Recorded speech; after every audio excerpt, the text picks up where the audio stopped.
சாலை பணிக்காக தோண்டப்பட்ட பள்ளத்தில் விழுந்தவர் உயிரிழந்திருக்கிறார். அண்மை செய்தியாக பார்க்கிறோம்.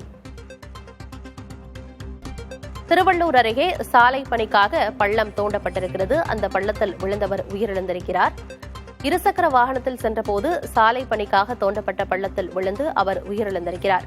நிகழ்விடத்தில் காவல்துறையினர் விசாரணையில் ஈடுபட்டு வருகின்றனர். சாலை பணியின் போது எச்சரிக்கை பலகை எதுவும் வைக்கப்படவில்லை என்ற குற்றச்சாட்டும் எழுந்திருக்கிறது.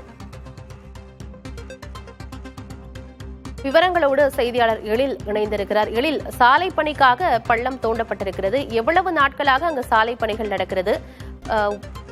பாதுகாப்பு பலகை, எச்சரிக்கை பலகை கூட எதுவும் வைக்கவில்லை அப்படின்னு சொல்றாங்களே, என்ன விவரம் எழில்? ஆனந்தி, அதாவது திருநென்றூரிலிருந்து ஆந்திர மாநிலத்துக்கு, அதாவது திருப்பதிக்கு செல்லக்கூடிய 4 சாலைக்கான சாலை விரிவாக்க பணி நடந்து கொண்டிருக்கிறது.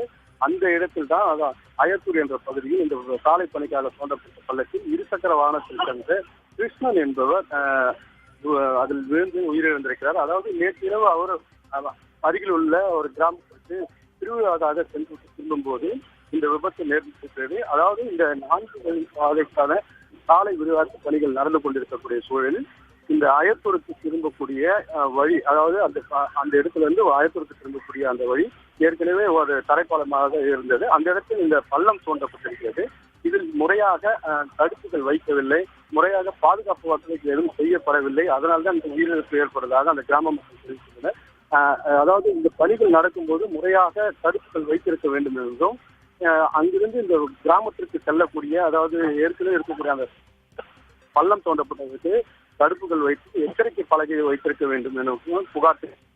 அப்போது அவருடைய இது குறித்த தகவல் அறிந்த செவ்வாப்பேட்டை காவல்துறையினர் அவருடைய சடலத்தை மீட்டு உடற்கூறு ஆய்வுக்காக திருவள்ளூர் அரசு மருத்துவமனைக்கு அனுப்பி வைத்திருக்கிறார்கள். தொடர்ந்து விசாரணை நடைபெறும்.